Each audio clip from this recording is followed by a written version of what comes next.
ತುಂಬಾ ಹೆಲ್ದಿ, ಅದೇ ರೀತಿ ತುಂಬಾ ಟೇಸ್ಟಿಯಾಗಿರುವಂತಹ ಕೆಸುವಿನ ಎಲೆಯ ಪತ್ರೊಡೆಯಾಗಿ ನಾನು ಇವತ್ತು ಬಂದಿದ್ದೇನೆ. ಮನೆಯಲ್ಲೇ ಇರುವಂತಹ ಕೆಸುವಿನ ಎಲೆ, ಇದನ್ನು ಚೆನ್ನಾಗಿ ಕಟ್ ಮಾಡಿ ಚೆನ್ನಾಗಿ ತೊಳೆದು ಸಣ್ಣ ಸಣ್ಣ ಪೀಸಸ್ ಆಗಿ ಮಾಡಿಡಬೇಕು ಮೊದಲೇ. ಸೊ ಇನ್ನು ಬೆಳ್ತಿಗೆ ಅಕ್ಕಿಯನ್ನು ಒಂದು 5ರಿಂದ 6 ಗಂಟೆಯಷ್ಟು ಹೊತ್ತು ನೆನೆಸಿದ ಬೆಳ್ತಿಗೆ ಅಕ್ಕಿ, ಅದೇ ರೀತಿ ಸ್ವಲ್ಪ ಉಪ್ಪು, ಆಮೇಲೆ ಒಂದು ಸ್ವಲ್ಪ ಹುಳಿ ಅದನ್ನು ಹಾಕಿ ಚೆನ್ನಾಗಿ ರುಬ್ಬಿಕೊಂಡು ಇಟ್ಕೋಬೇಕು. ಇದನ್ನು ನಾನಿಲ್ಲಿ ಕಲ್ಲಲ್ಲೇ ರುಬ್ತಾ ಇದ್ದೇನೆ. ನೀವು ಮಿಕ್ಸಿ ಜಾರಲ್ಲಿ ಕೂಡ ಹಾಕಿ ಚೆನ್ನಾಗಿ ರುಬ್ಕೋಬಹುದು. ಕ್ರಿಮಿಕೀಟಗಳಿಂದ ರಕ್ಷಣೆ ಪಡೆಯಲು ಕೆಸುವಿನ ಎಲೆಯಲ್ಲಿ ಕ್ಯಾಲ್ಸಿಯಂ ಆಕ್ಸಲೇಟ್ ಕ್ರಿಸ್ಟಲ್ಸ್ ಅಂತ ಹೇಳುವ ಖನಿಜಗಳು ಇವೆ. ಅಂದರೆ ನಾವು ಕೂಡ ಇದನ್ನು ತಿನ್ನಬೇಕಿದ್ರೆ ನಮಗೆ ಸ್ವಲ್ಪ ತುರಿಕೆಗೆ ಕಾರಣ ಆಗ್ಬೋದು. ಅದಕ್ಕೋಸ್ಕರ ಈ ಅರಿಯುವಾಗಲೇ ಸ್ವಲ್ಪ ಹುಳಿ ಕೂಡ ಹಾಕಿ ಚೆನ್ನಾಗಿ ರುಬ್ಬಿದರೆ ಅದೇನಾಗ್ತದೆ, ಅದರ ಅಂಶಕ್ಕೂ ಸ್ವಲ್ಪ ಕಡಿಮೆ ಆಗ್ತದೆ. ಇದು ಬೇಯಿಸಿದ ನಂತರ ನಮಗೆ ತುರಿಯುವುದಿಲ್ಲ. ಚೆನ್ನಾಗಿ ಅಕ್ಕಿಯನ್ನು ಪೇಸ್ಟ್ ರೂಪಕ್ಕೆ ನಾವು ರುಬ್ಕೋಬೇಕು.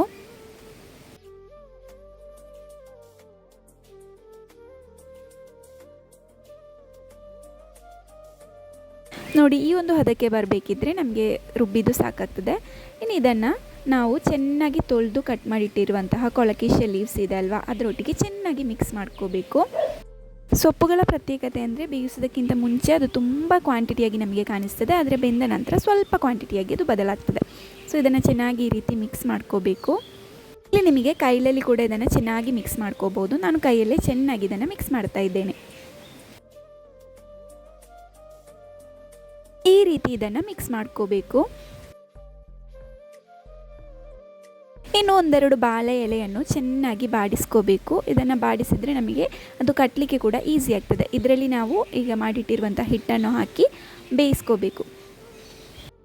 ನೋಡಿ, ಈ ರೀತಿ ಸ್ವಲ್ಪ ಸ್ವಲ್ಪ ಹಿಟ್ಟನ್ನು ಈ ರೀತಿ ಹಾಕಿ ಅದನ್ನೆಲ್ಲ ಕಡೆಗೆ ಸ್ಪ್ರೆಡ್ ಮಾಡಿ ಬಾಳೆ ಎಲೆಯನ್ನು ನಾವು ಮಡಚಿ ಏನು ಮಾಡಬೇಕು, ಚೆನ್ನಾಗಿ ಬೇಯಿಸಲಿಕ್ಕೆ ಇಟ್ಕೋಬೇಕು. ನಾನಿಲ್ಲಿ ಒಂದು 2 ಬಾಳೆ ಎಲೆಯಲ್ಲಿ ಇದೇ ರೀತಿ ಕಟ್ಟಿ ಅದನ್ನು ಬೇಯಿಸಲಿಕ್ಕೆ ಅಂತೇಳಿ ಇಟ್ಟಿದ್ದೇನೆ. ಒಂದು 3ರಿಂದ 4 ಗಂಟೆಯಷ್ಟು ಹೊತ್ತು ನಮಗಿದು ಬೆಂದು ಸಿಕ್ಕಿದರೆ ಸಾಕಾಗ್ತದೆ.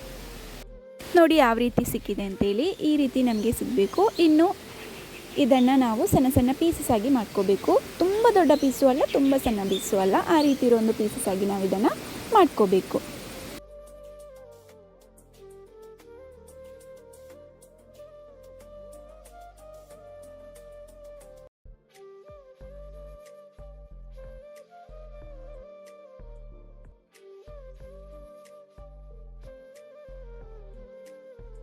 ಈ ರೀತಿ ಸಣ್ಣ ಸಣ್ಣ ಪೀಸಸ್ ಆಗಿ ನಾವು ಇದನ್ನು ಮಾಡ್ಕೋಬೇಕು.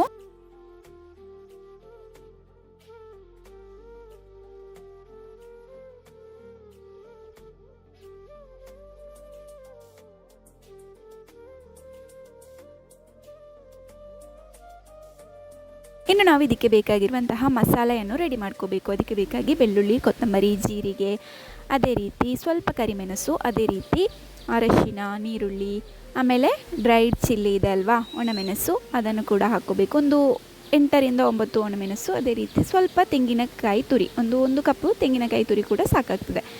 ಸ್ವಲ್ಪ ಉಪ್ಪು ಕೂಡ ಆ್ಯಡ್ ಮಾಡಿ ಇದನ್ನು ಚೆನ್ನಾಗಿ ರುಬ್ಕೋಬೇಕು. ಕೆಸುವಿನ ಎಲೆಯಲ್ಲಿ ರೋಗ ನಿರೋಧಕ ಶಕ್ತಿ ಇದೆ, ಅದೇ ರೀತಿ ಅದು ನಮ್ಮ ಡೈಜೆಷನ್ಗೆ ಕೂಡ ತುಂಬಾ ಒಳ್ಳೆಯದು. ಆವಾಗ ನಮಗೆ ಈ ರೀತಿ ಒಂದು ಪತ್ರೊಡೆ ಮಾಡಿದರೆ ಅದು ತುಂಬಾ ಹೆಲ್ದಿ ಕೂಡ. ಸ್ವಲ್ಪ ಅರಶಿನ ಕೂಡ ನಾನಿಲ್ಲಿ ಆ್ಯಡ್ ಮಾಡಿದ್ದೇನೆ. ಆಮೇಲೆ ಸ್ವಲ್ಪ ನೀರು ಹಾಕಿ ಇದನ್ನು ಚೆನ್ನಾಗಿ ಪೇಸ್ಟ್ ರೂಪಕ್ಕೆ ರುಬ್ಕೋಬೇಕು. ನೋಡಿ, ಈ ರೀತಿ ಒಂದು ಪೇಸ್ಟ್ ಫಾರ್ಮಿಗೆ ನಮಗೆ ಸಿಕ್ಕಿದರೆ ಸಾಕಾಗ್ತದೆ. ಇವಾಗ ನಮ್ಮ ಮಸಾಲ ಕೂಡ ರೆಡಿ ಆಯಿತು.